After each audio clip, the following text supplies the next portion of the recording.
Hi everyone. Welcome to Kavitha maths and science online classes. First time ఎవరైనా మన channel చూస్తుంటే please subscribe our channel. పక్కనే ఉన్న bell ఐకాన్ని యాక్టివేట్ చేసుకుంటే నేను పెట్టే ప్రతి వీడియో మీకు నోటిఫికేషన్లా వస్తుంది. అండ్ ఇక్కడ మనం మ్యాథ్స్ అండ్ సైన్స్ టాపిక్స్ని చాలా ఈజీగా సింపుల్ ఎక్స్ప్లెనేషన్స్తో రియల్ లైఫ్ ఎగ్జాంపుల్స్తో నేర్చుకుంటున్నాం. సో మనకి లెర్నింగ్ అనేది ఫన్గా, ఎగ్జామ్స్ అనేవి ఈజీగా ఉంటాయి. So don't forget to subscribe and join hour journey. Hi everyone. మనం ప్రీవియస్ క్లాస్లో 11.1లో 2 సమ్స్ నేర్చుకున్నాము. ఈ క్లాస్లో మనం థర్డ్ నుంచి నేర్చుకుందాము. థర్డ్ వన్ చూడండి. Candidates are marching in a parade. There are 5 candidates in a row. What is the rule which gives the number of candidates given the number of rows? Use n for the number of rows. ఇక్కడ candidates marching in A parade అంటే కొంతమంది candidates marching చేస్తున్నారు పెరడ్లో. అయితే ఒక్కో రోకి వచ్చేసి 5 members ఉన్నారు. వాళ్ళకి రూల్ అనేది చెప్పమంటున్నారు. ఓకే, ఈచ్ రోకి 5 మెంబర్స్ ఉన్నారు కదా.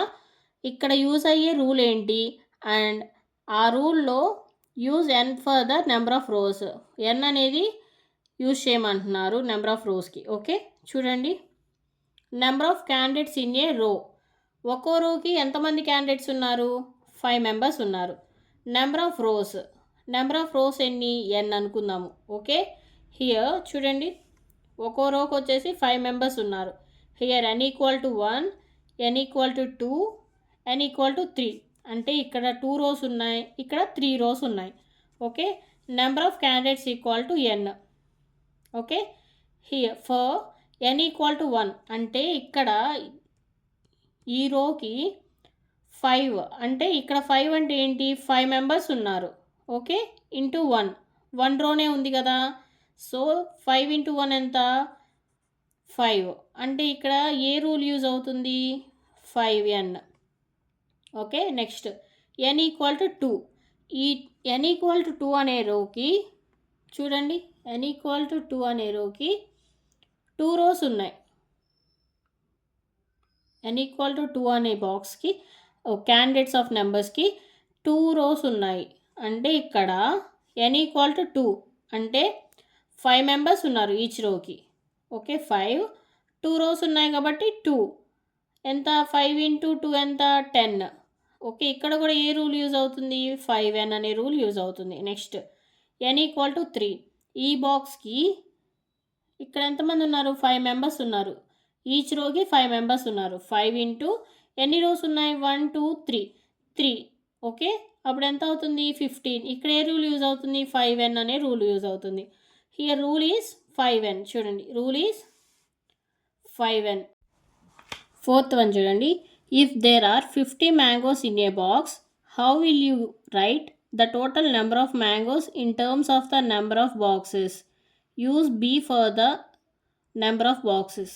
ఇక్కడ ఏమడుగుతున్నారంటే, ఇక్కడ ఒక బాక్స్లో 50 మ్యాంగోస్ ఉన్నాయి. ఆ 50 మ్యాంగోస్ని మీరు టర్మ్స్గా రాయాలంటే ఎలా రాస్తారు అని అడుగుతున్నారు. ఇక్కడ మ్యాంగోస్ బాక్స్ని బీగా రాయమంటున్నారు. చూడండి, number of boxes equal to b. Number of mangoes in a box. ఒక బాక్స్లో ఎన్ని మ్యాంగోస్ ఉన్నాయి? 50 మ్యాంగోస్ ఉన్నాయి. Number of mangoes for n equal to 1 అంటే ఒక బాక్స్లో వచ్చేసి 50 మ్యాంగోస్ ఉన్నాయి. అప్పుడు మనం ఏం రాస్తాము? 50 ఇంటూ 1 ఎంత? 50. n ఈక్వల్ టు 2 అంటే 2 బాక్సెస్లో ఎన్ని ఉన్నాయి? 50 ఇంటూ 2 ఎంత? 100. 3 బాక్సెస్లో n ఈక్వల్ టు 3 అంటే 3 బాక్సెస్లో 50 ఇంటూ 3 ఎంత? 150 మ్యాంగోస్. హియర్ అప్పుడు ఇక్కడ రూల్ ఏమవుతుంది? ఇక్కడ మనం 1 బాక్స్ అంటే 1 mango box is represented as b. So ఇక్కడ ఏమవుతుంది మనకి? 50b, దీనికి అంతే 50b, 50b. రూల్ ఏమవుతుంది? 50bనే కదా. The rule is 50b where b represents the number of boxes. Okay, next fifth one చూడండి. The teacher distributes 5 pencils per students. Can you tell how many pencils are needed given the number of students? Use for the number of students. ఇక్కడ number of స్టూడెంట్స్కి yes అనే లెటర్ని use చేయమంటున్నారు. Okay, ఇక్కడ number of students ఎంతమంది? Yes. Okay, అంటే ఎంతమంది ఉన్నారో మనకు తెలియదు కాబట్టి మనం ఎస్ అనుకున్నాము. Number of pencils distributed per student, ఒక్కొక్క స్టూడెంట్కి ఎన్ని పెన్సిల్స్ ఇచ్చారు? 5. Okay, number of pencils required for n = 1. n = 1 అంటే ఎంత? ఇక్కడ 1 స్టూడెంట్కి 5 పెన్స్ ఇచ్చారు. 5 × 1 ఎంత? 5. ఇక్కడ రూల్ ఏంటి? 5s. 1 అనే పర్సన్ అంటే నెంబర్ ఆఫ్ స్టూడెంట్స్కి ఎస్ అని మనం రిప్రజెంట్ చేయమన్నారు కదా. సో 1 అనేది ఎస్ అనుకున్నాం. సో 5s అనేది రూల్ ఇక్కడ. n = 2 అంటే ఇద్దరికైతే 5 × 2 10 అంటే ఇక్కడ కూడా 5s రూలే యూజ్ అవుతుంది. నెక్స్ట్ n = 3 ఈజ్ 5 × 3 ఎంత? 15. ఓకే, ఇక్కడ రూల్ ఏంటి అప్పుడు? Rule is 5s where s is represented as students, number of students. Okay, ఇక్కడ మనకి టీచర్ ఒక్కో స్టూడెంట్కి 5 పెన్సిల్స్ ఇచ్చారు. 5 పెన్సిల్స్ ఇచ్చినప్పుడు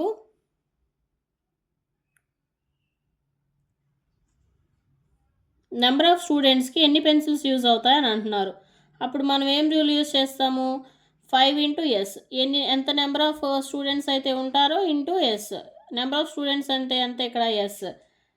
ఒక్కొక్క స్టూడెంట్కి ఎన్ని పెన్సిల్స్? 5. 5s అంటే సరిపోతుంది కదా రూలు.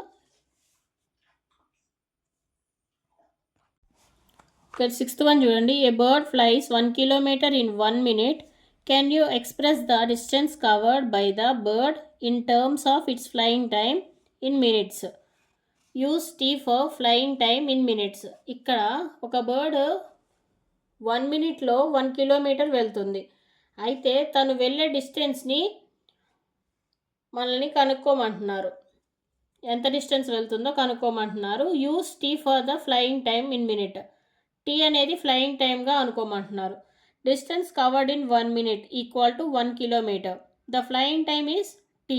ఓకే, తను 1 minute-కి వెళ్ళే బర్డ్ 1 minute-కి వెళ్ళే డిస్టెన్స్ ఎంత? 1 kilometer. The flying time is T అనుకోమన్నారు కదా. సో ఇవి రెండు మనకు తెలుసు. డిస్టెన్స్ కవర్డ్ ఫర్ n = 1 అంటే 1 minute-కి ఎంత అవుతుంది? 1 × 1 kilometer 1 minute-కి. అప్పుడు ఎంత అవుతుంది? 1 kilometer. దీన్ని ఏ రూల్ యూజ్ చేస్తాం? 1t. Next n = 2. 2 minutes-కి ఎన్ని కిలోమీటర్స్ వెళ్తుంది? 1 × 2 2 kilometers.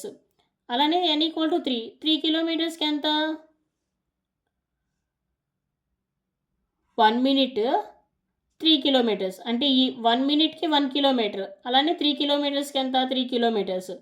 అప్పుడు ఆన్సర్ ఎంత? 1 × t. ఇక్కడ n బదులు మనం t రాసుకోవాలి. Okay, t = 1. అప్పుడు ఎంత? 1t. Rule is 1t kilometer where t represents the flying time. Okay, next 7th one చూడండి. Radha is drawing a dot rangoli, a beautiful pattern of lines joining dots. With chalk powder, she has 9 dots in a row. How many dots will her rangoli have for r rows? How many dots are there if there is 8 rows? If there are 10 rows. ఇక్కడ రాధా అనే ఒక అమ్మాయి చుక్కలు పెట్టి ముగ్గు వేస్తుంది. Okay, అయితే chalk పీస్తో వేస్తుంది. తను 9 dots పెట్టింది ఒక రోలో. 6 rows-కి ఎన్ని కావాలి చుక్కలు? అలానే 8 rows-కి ఎన్ని కావాలి? 10 rows-కి ఎన్ని కావాలి అని అడుగుతున్నారు. చూడండి, number of rows = 9. Number of dots in a row drawn by Radha 8. చూడండి, she has 9 dots in a row. So number of rows ఎన్ని? 9. Number of dots in a row drawn by Radha how much? Is 8 అన్నమాట. The number of dots required for n = 1. 1 రోకి 9 చుక్కలు ఉన్నాయి కదా. అంటే are equal to 1 అంటే 1 రోకి 9 dots ఉన్నాయి. 9 into 1 equal to 9. R equal to 2 అంటే 2 రోస్కి 9 ఇంటూ 2 ఎంత 18. 3 రోస్కి 9 ఇంటూ 3 27 డాట్స్ ఉన్నాయి. Okay, therefore rule is 9R where R represents the number of rows. ఇక్కడ రూల్ ఏంటి, ఇది మనం ఏ నెంబర్తో ఏ లెటర్తో అయితే రిప్రజెంట్ చేస్తున్నామో ఆ లెటర్ కదా, తను ఈచ్ రోకి 9 డాట్స్ పెట్టారు. సో 9R కదా రూల్. ఇక్కడ చూడండి, rule is 9R where R represents the number of rows. వాళ్ళు సమ్లో ఏం అడిగారు, ఆర్ ఈక్వల్ టు 8 అనుకోమన్నారు కదా, అప్పుడు the number of dots 9 into 8 ఎంత అవుతుంది, 72 dots. R equal to 10, the number of dots is 9 into 10 ఎంత 90. ఇక్కడ 9R రూల్ అనుకున్నాం కదా, ఆర్ ఈక్వల్ టు 8 అనుకుంటే 9 ఇంటూ 8 72, 10 అనుకుంటేనేమో 9 into 10 90 dots. Okay, 8th sum చూడండి. Leela is Radha's younger sister. Leela is 4 years younger than Radha. Can you write Leela's age in terms of Radha's age. Take Radha's age to be X years. ఇక్కడ లీలా అనే అమ్మాయి రాధాకి younger sister అంటే చెల్లి అనమాట. Leela is 4 years younger than Radha. Leela Radha కన్నా 4 సంవత్సరాలు చిన్నది. Can you write Leela's age in terms of Radha's age. Radha's ఏజ్ని బట్టి లీలాస్ ఏజ్ మీరు చెప్పగలుగుతారా. Take Radha's age to be X. Radha age అనేది X అనుకోండి అంటున్నారు. చూడండి, రాధా ఏజ్ ఎంత, X years అనుకున్నాం. Given that Leela's age, Leela age ఏమన్నారు, రాధాస్ ఏజ్ -4 years. రాధా కన్నా 4 years చిన్నది అన్నారు కదా, సో రాధా ఏజ్ ఎంత అన్నాము, X years అనుకున్నాం కదా, -4 years. X మైనస్ ఇయర్స్ కామన్గా పక్కన పెట్టేసి X -4 ఎంత, X -4 years అనమాట. అర్థమైంది.